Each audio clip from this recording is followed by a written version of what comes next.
TV, sebelum memulai podcast, mari dukung channel ini dengan cara subscribe, like, dan share video ini. Saya Desi Unitasari, serta saya Devi Sutasari.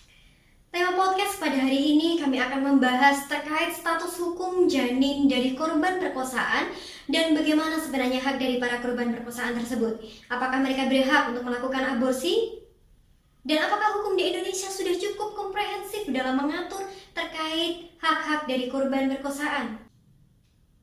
Masih ingatkah kita dengan kasus anak perempuan disabilitas yang berusia 10 tahun yang diperkosa dan terpaksa menjadi ibu di tengah keterbatasannya karena tidak adanya layanan aborsi aman dan tidak ada tenaga kesehatan yang mau menjalankannya karena ancaman pidana penjara?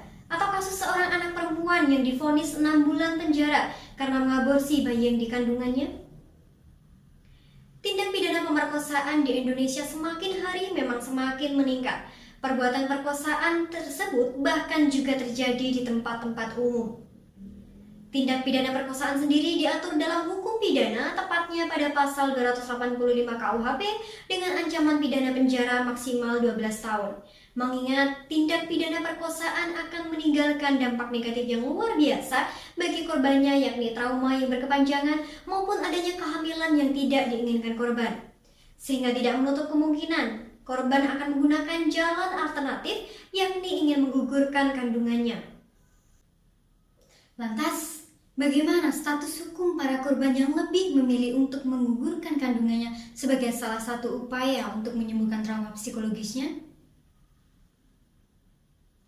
Sampai saat ini aborsi bagi korban perkosaan masih menjadi perdebatan karena sebagian orang menganggap bahwa aborsi merupakan suatu perbuatan pidana yang menghilangkan nyawa bayi yang ada dalam kandungannya.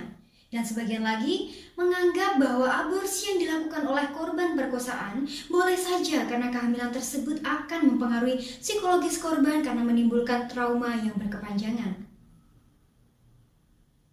Menurut data Kementerian Sosial sendiri, hingga 6 Januari tahun 2022, jumlah kasus anak perempuan hamil yang ditangani akibat kekerasan seksual berjumlah 780 orang.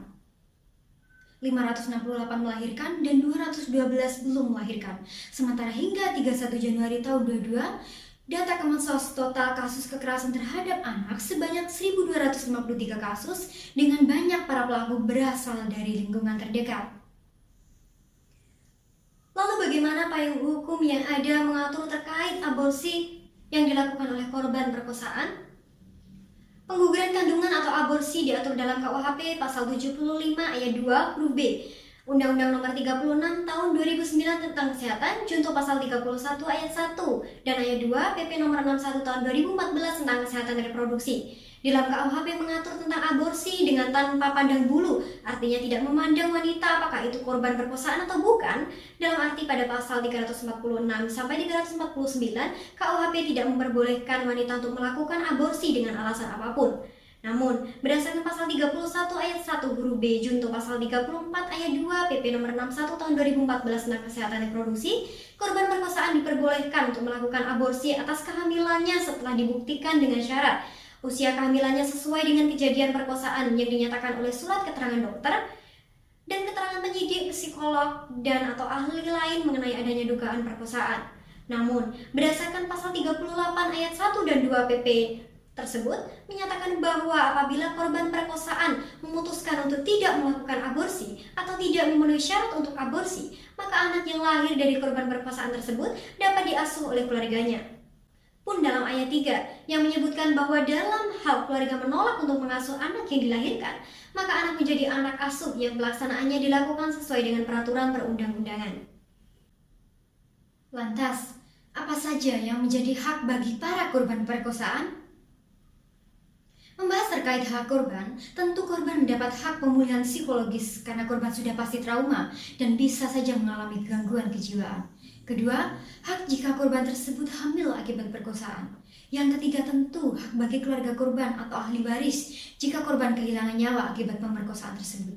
Terlebih, jika korban pencari nafkah utama keluarga, maka tentu keluarga korban tidak puas jika pelaku hanya dikenakan dengan pidana penjara, sehingga aborsi aman dapat menjadi pilihan bagi korban. Mengingat berdasarkan Undang-Undang 1945 menyatakan bahwa setiap orang termasuk korban pemerkosaan berhak untuk mendapatkan kehidupan yang layak sejahtera lahir batin berdasarkan pasal 28H Undang-Undang Dasar 1945. Indonesia sendiri telah memberikan pilihan bagi korban untuk aborsi melalui ketentuan pasal 75 ayat 2 huruf B junto pasal 76 UU Kesehatan. Namun dalam praktiknya ketentuan tersebut tidak dapat dilaksanakan karena dalam pasal tersebut secara tegas menyatakan bahwa aborsi korban perkosaan boleh dilakukan apabila kehamilan berumur 6 minggu dihitung dari hari pertama haid terakhir, kecuali dalam hal kedaruratan medis. Padahal penting untuk diketahui bahwa bagi korban perkosaan untuk dapat membuka diri dan menceritakan pengalaman yang terjadi kepadanya, mereka harus diberikan waktu sehingga bisa melampaui trauma yang dialaminya. Dan ketentuan UU Kesehatan belum mengakomodasi pengalaman korban perkosaan tersebut dengan memunculkan batasan waktu bagi korban perkosaan untuk dapat melakukan aborsi. Mengingat UU TPKS yang baru saja disahkan, di dalamnya juga menghapus terkait pasal pemerkosaan dan aborsi dikarenakan berpotensi akan tumpang tindih dengan RKUHP maupun UU Kesehatan. Sehingga dalam hal ini, pemerintah dan DPR haruslah membuka kembali diskusi dan mempertimbangkan kasus-kasus seperti ini dalam merumuskan ketentuan mengenai aborsi tersebut. Mengingat amat patut jika korban dan atau keluarganya diberikan perlindungan hukum keperdataan oleh negara.